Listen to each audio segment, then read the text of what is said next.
Welcome to the Deep Dive, where we cut through the digital noise to bring you the essential insights. Today, we're plunging into a really fascinating stack of sources.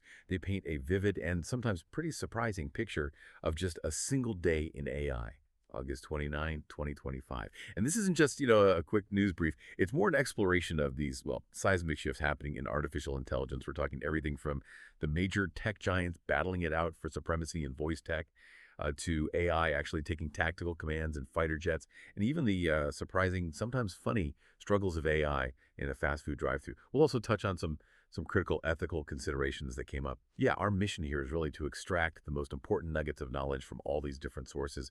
We want to help you understand not just what happened, but more importantly, why it truly matters. Think of it as your shortcut to being genuinely well-informed about the rapid evolution of AI, hopefully packed with some aha moments and plenty to think about afterwards. Okay, so our journey into August 29th, it really begins with a significant power play. For years, Microsoft's AI strategies felt, deeply intertwined with OpenAI, right? Very much so. But on this particular day, we saw a clear declaration of independence. Microsoft introduced its first fully in-house AI models. This isn't just another product launch. It feels like a real strategic pivot. Absolutely. It's a big statement. We heard about AI Voice 1, which is a speech generation model, apparently capable of creating a minute of speech in under a second. Yeah, pretty fast. And it's already integrated into tools like Copilot Daily and podcasts. Right. They're not waiting around. Then there's MAI 1 Preview. That's a text-based model specializing in instruction following and, everyday queries. And remarkably, trained on just a fraction of the GPU's rivals use. That efficiency angle is interesting. It could be a cost thing, or maybe a new architectural approach. We'll have to see. And CEO Mustafa Suleyman even claimed MAI-1 is, quote, up there with some of the best models in the world. Though, we should note, public benchmarks are still pending. Yeah, the proof is always in the pudding with benchmarks, but it shows their internal confidence, definitely. So this move by Microsoft, it really signals a push for greater control over its own AI destiny, maybe shedding that perception of just being OpenAI's sidekick. But what does this shift really mean for the broader competitive landscape in AI beyond just these two? Well, it's a profound signal, I think. And what's truly noteworthy here isn't just that Microsoft is developing in-house. It's the subtle message this sends about maybe the long-term viability of relying solely on external foundational models, even from close partners like OpenAI. Interesting point. It suggests that even the biggest players see proprietary control as like the ultimate competitive edge. It hints at a potential maybe fragmentation of the AI landscape in the coming years. Right. Everyone wants their own secret sauce. Exactly. Microsoft wants to own its stack top to bottom, ensure its future innovations aren't bottlenecked or, beholden to another company's roadmap or priorities.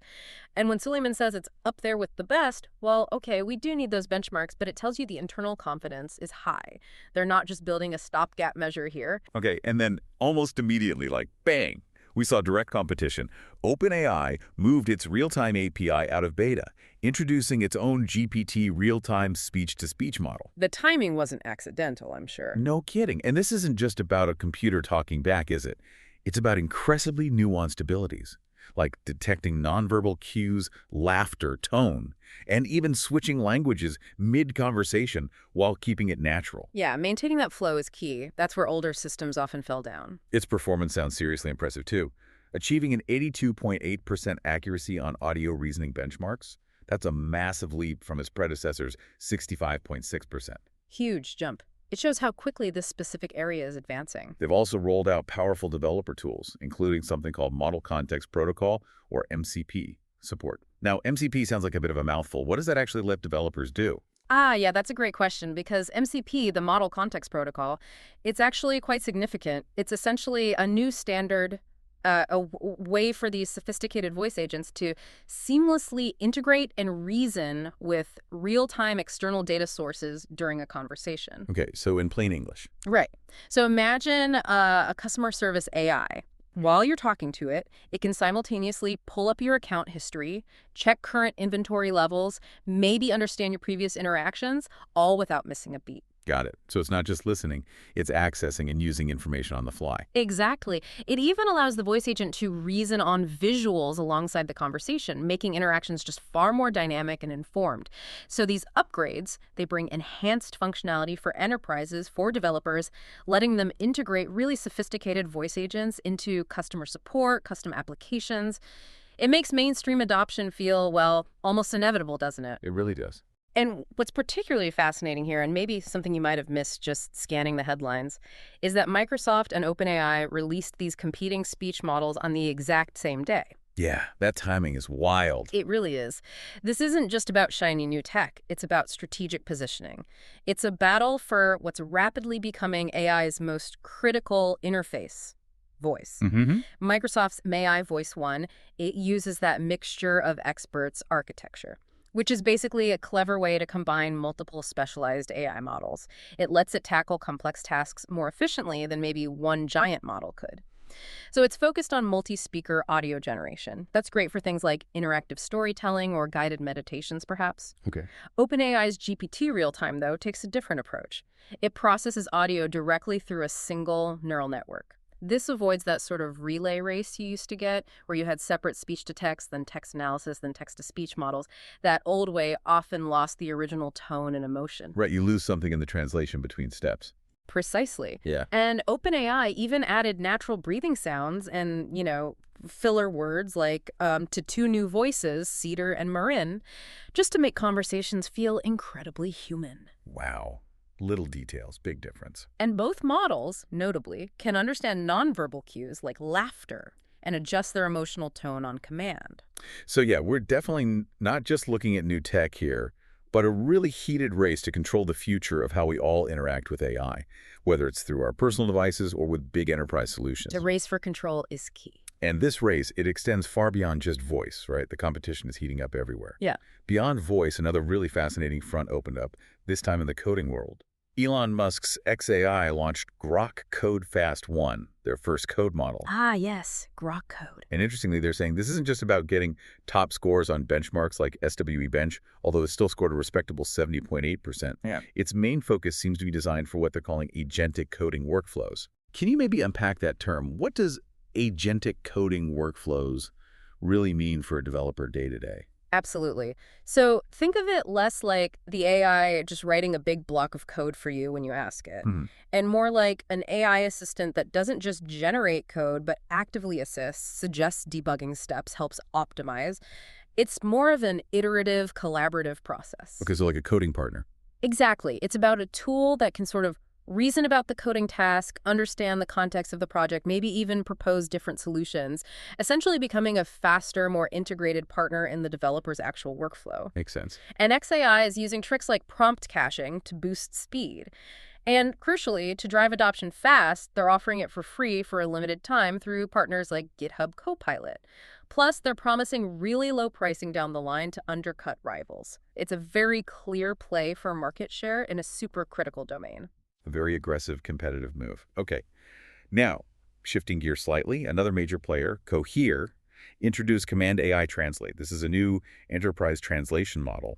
And this one sounds like it could be a pretty significant breakthrough, especially for global businesses. Translation is a huge area, yeah. It claims top scores on key translation benchmarks, apparently outperforming rivals like OpenAI's highly anticipated GPT-5, the powerful open source model DeepSeek V3, and even the industry standard Google Translate across 23 major business languages. That's a bold claim, outperforming GPT-5 even before it's fully benchmarked publicly, perhaps, but Cohere usually backs up its claims. It also features an optional deep translation agentic workflow.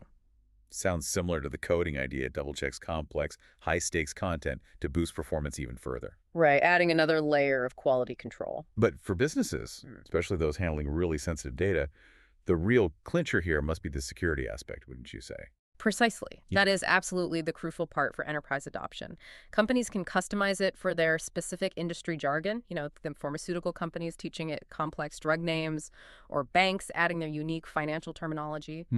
But even more importantly, they can deploy it entirely on their own servers. That means sensitive data like contracts, patient records, financial reports. It stays completely offline and secure within their own environment. Ah, okay. That's huge. It directly addresses a massive pain point for global enterprises. How do you balance the need for powerful AI translation with these critical data privacy and security Right. regulations? GDPR, IP, all that. Exactly. For those high-stakes, heavily regulated industries, that on-premise deployment option is a total game changer. It removes a major barrier to adopting AI for really sensitive work. Okay, so as AI is pushing these really impressive boundaries in business and language, its capabilities are also being tested in areas with far, far higher stakes. From the office desk, we kind of pivot now to the cockpit. AI is making its debut in tactical command. Yeah, this one definitely caught my eye. For the first time, U.S. fighter pilots actually received tactical commands from an AI system during a test just this month. That feels like a profound shift. And it really does. Pilots consulted technology from a company called Raft AI, it's their air battle manager, to confirm flight paths, get rapid reports on enemy aircraft locations, things like that. And the speed advantage is significant. Decisions that apparently used to take minutes now happen in seconds. Speed is critical in aerial combat, no doubt. Absolutely. But on the other hand, this compression of time, especially with something as incredibly complex as aerial warfare, it raises some serious questions, doesn't It it? absolutely does. And this is really where we need to encourage some critical thinking, I believe. Combat decisions, they've always required human judgment, right? Largely because context matters in ways that, frankly, algorithms still struggle to fully capture. The nuance, the A unpredictability. human element. Exactly. When you compress decision-making from minutes down to seconds, you're not just making things faster. You're potentially removing that crucial space for deliberation, for considering second-order effects, for that gut instinct that keeps pilots alive and missions successful. That's a worrying thought. The Pentagon is making a significant gamble here, let's be clear. We're talking about billion-dollar aircraft, and more importantly, human lives at stake. They're betting that AI can handle the sheer complexity of modern air warfare, anticipating variables that maybe even the most advanced models might miss under pressure. It's a huge leap of faith in the tech. It is. It's part of this larger push towards autonomous warfare, of course. You see companies like Anduril and General Atomics building unmanned fighter drones, blue water autonomies working on unmanned warships. But the fundamental question remains, can an algorithm truly understand the intricate nuances of a rapidly evolving battle space? Yeah. Can it grasp the human-in-the-loop psychology better than a seasoned pilot or ground controller with years of experience? Yeah. It's this real tension between the promise of speed and the need for that deep, nuanced judgment. We'll definitely be watching this space closely. That's a really powerful point. And, while AI is being deployed in some of the most high-stakes environments imaginable, not all AI integrations go quite so smoothly. In fact, a story from the consumer world really brings that home, maybe with a bit more levity. Ah, the Taco Bell story. That's the one. Taco Bell is actually rethinking its AI drive-thru rollout. Why? Because customers, apparently frustrated with glitchy tech, started trolling the voice assistants with just ridiculous orders, like someone ordered 18,000 cups of water. Chuckles. You have to admire the creativity, I suppose. Right, but I mean, this sounds almost comical, but it really points to some very real limitations of the current tech, doesn't it? It definitely does. It's a vivid illustration and probably quite relatable for anyone who's ever had a frustrating encounter with automated customer service. Oh, absolutely. The reports said the AI system struggled with basic accuracy. It processed incorrect orders, sometimes inflated prices, added just bizarre extras like ice cream with bacon and ketchup. Ice cream with bacon and ketchup. Seriously. Apparently so. And notably, it failed to understand different accents and dialects effectively, which is a huge challenge for voice AI in the real world. Yeah, that's a known hurdle. And this isn't an isolated incident, remember.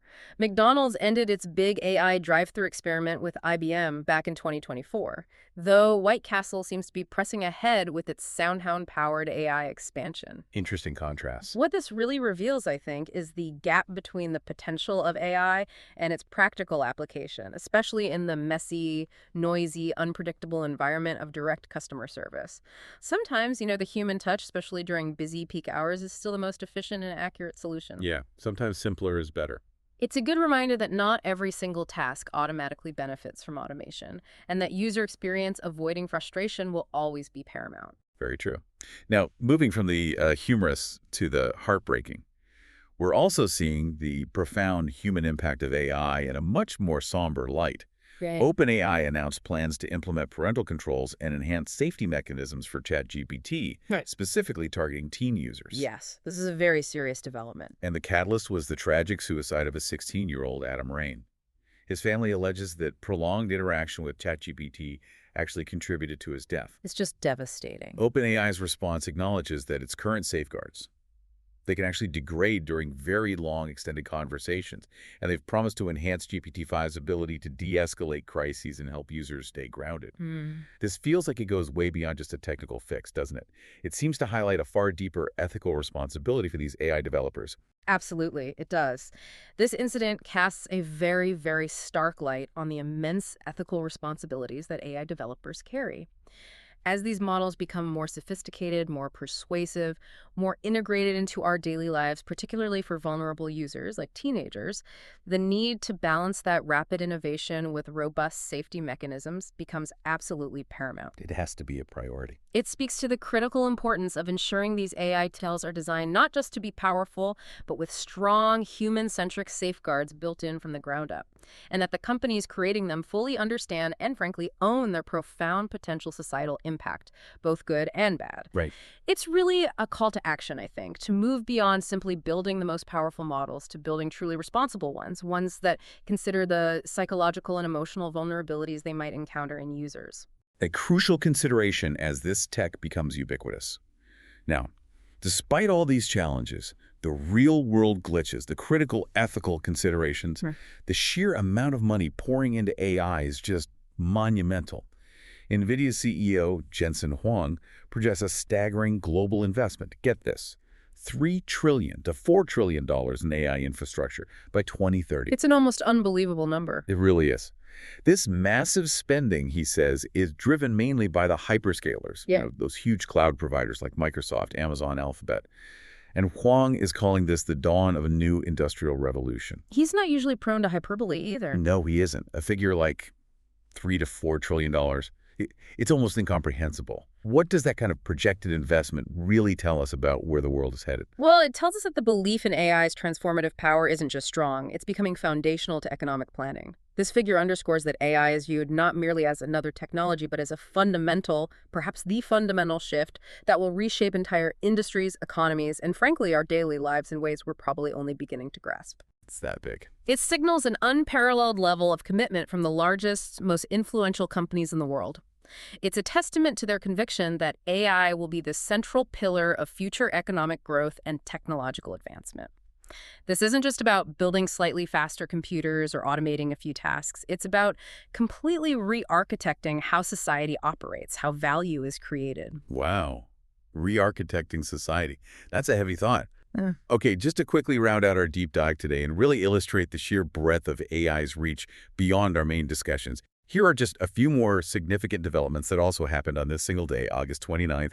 Each one is worth a quick mention. Elon Musk's XAI, besides the coding model we discussed, also released Grok Code Fast 1, another advanced coding tool, very aggressively priced for those agentic tasks, signaling Musk's ongoing challenge to the established players. More competition in the coding space. Exactly. And then, on the flip side of innovation, Anthropic published a pretty sobering threat report. It revealed that cybercriminals had actually exploited its Claude Code platform for a multi-million-dollar extortion scheme. Oof. Yeah, a sharp reminder of the security challenges. Definitely. A reminder that as these tools get more powerful, the security risks evolve right alongside them. OpenAI also rolled out new features for its Codex software development tool, including things like IDE extensions and code reviews, further integrating AI into the developer workflow.